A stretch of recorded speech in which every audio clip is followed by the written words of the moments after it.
Good evening to all. Live IPO के YouTube channel में आप लोगों का स्वागत है। चलिए पर्टिकुलर बात कर लेते हैं निफ्टी 50 के बारे में कि निफ्टी 50 आने वाले वीक में कहाँ पर कामकाज करेगी और क्या इसके इंपॉर्टेंस लेवल है, राइट। तो देखिए दोस्तों, यहाँ पर आपके सामने जो चार्ट ओपन हुआ है ये वाला, that is a weekly chart. ठीक है, एक मिनट मैं इसको थोड़ा सा निकाल देता हूँ, बाद में मैं आपको समझाता हूँ पूरी चीजें। ये आपके सामने जो चार्ट ओपन हुआ है ये एक वीकली चार्ट है, राइट। ओके, इसको मैं थोड़ा बड़ा कर दूं, करेक्ट। अब यहाँ पर आप क्लियर कट देख सकते हो कि ये जो कैंडल क्रिएट हुई है, वीकली की जो कैंडल क्रिएट हुई है, इसको मैं क्या बोलूंगा, इट्स अ हैमर कैंडल। क्या होती है? Hammer candle.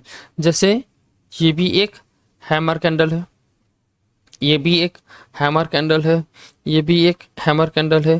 तो ऐसे जो कैंडल है सब क्रिएट होती है ना, उसको बोलते हैं हैमर कैंडल। अब हैमर कैंडल का क्या क्या होता है कि अगर आप देखोगे तो इसकी बॉडी बहुत छोटी है और लेग बहुत बड़ा होता है। मतलब यहाँ से एक बायर आया जो बहुत स्ट्रांग है, जो मार्केट को यहाँ से ऊपर की साइड ले जाने की ट्राई कर रहा है, करेक्ट। ओके, अब इसका मतलब ये नहीं कि मैं यहाँ से कंप्लीटली मैं बाइंग हो जाऊंगा, नहीं।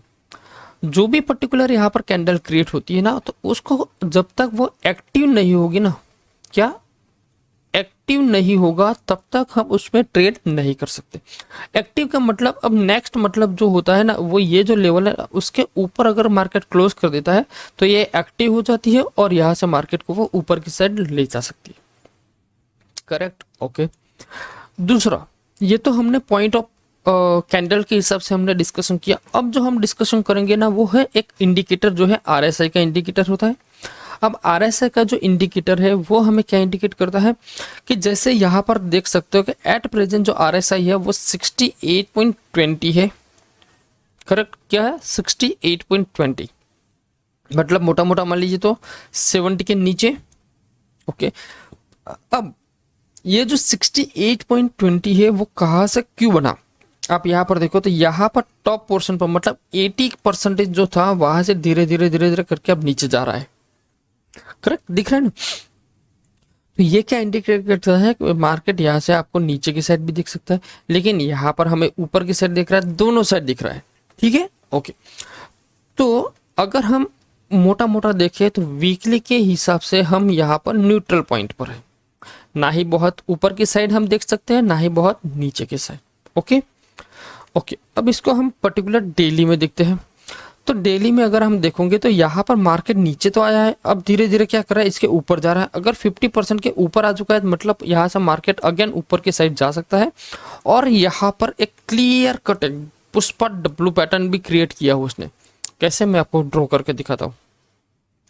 जैसे कि यहाँ पर देखो तो ये नीचे आया, करेक्ट, या थोड़ा बड़ा हो गया, यहाँ से ये नीचे आया, ऊपर गया, फिर नीचे आया, फिर ऊपर जा सकता। तो इसको बोलते हैं हम पुष्पा डब्लू पैटर्न, करेक्ट। अगर मार्केट इसके ऊपर निकला है तो फिर आपको ये लेवल तक आपको टारगेट कंटिन्यूस जा सकता है मार्केट, करेक्ट। मतलब डेली के टाइम फ्रेम पर हम क्या है, पॉजिटिव, क्या है, पॉजिटिव, करेक्ट। ओके, अब 5 मिनट पे बात करते तो 5 मिनट में हमारा ट्रेड कहां पर बनेगा,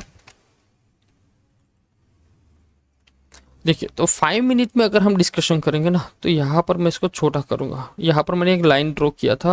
ओके, कोई इशू नहीं। देखो 5 मिनट में क्या होता है जी, जैसे फ्राइडे के दिन मार्केट ओपन हुआ, ऊपर गया, नीचे आया, फिर एक पर्टिकुलर एक रेंज में कंप्लीट हो चुका। तो आपको क्या करना है, इसका हाई पॉइंट और इसका लो पॉइंट मार्क करना है।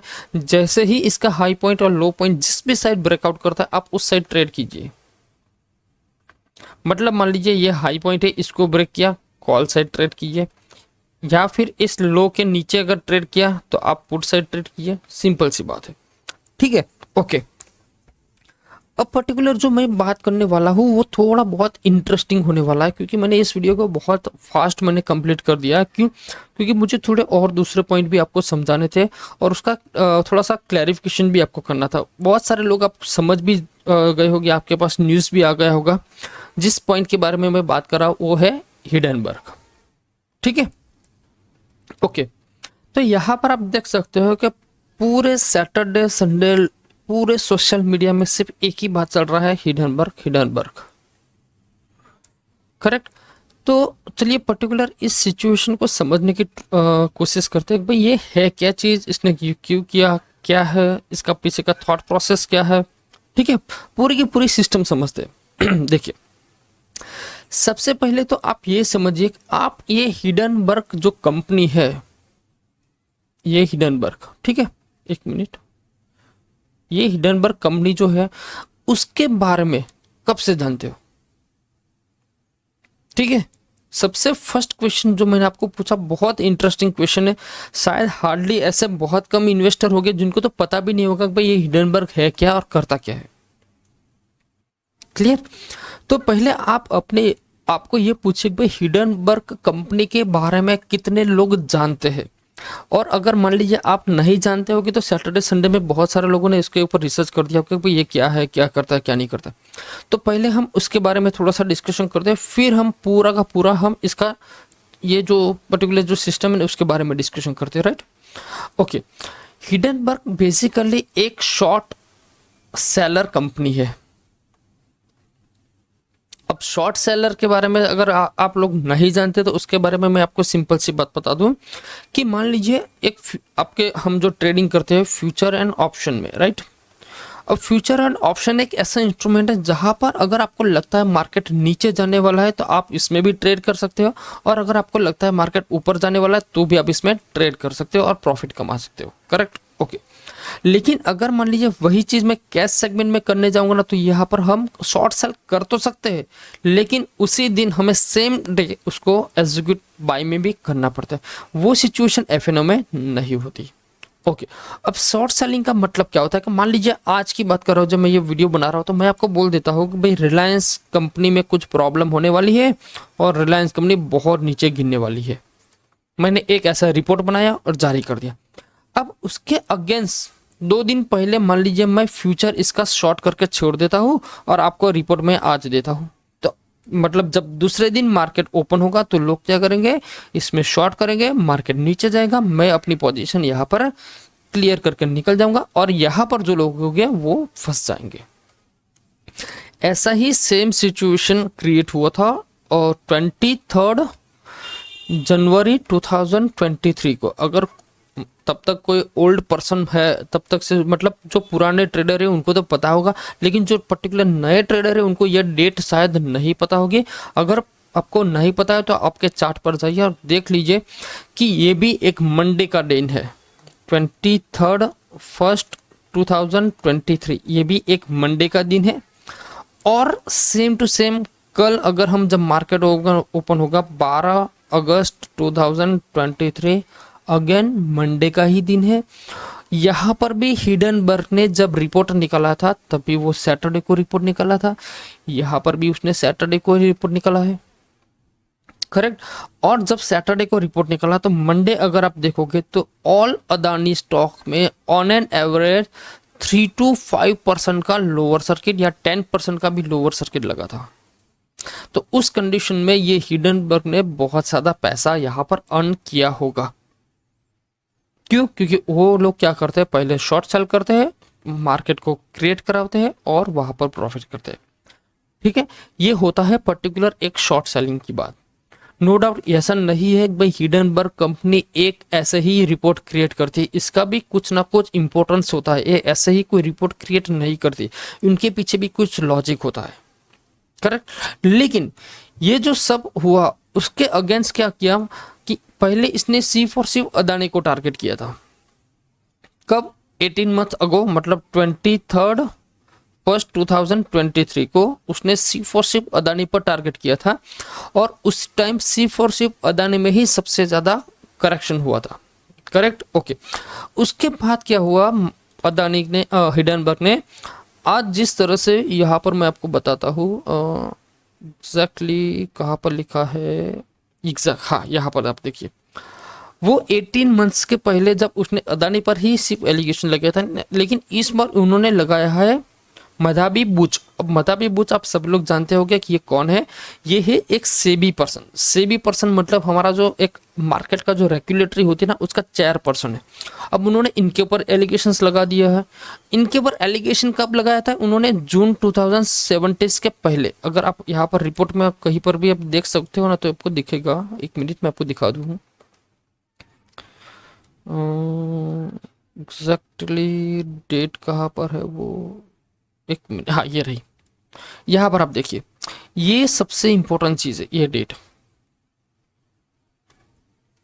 जो बोल रहा है 5 जून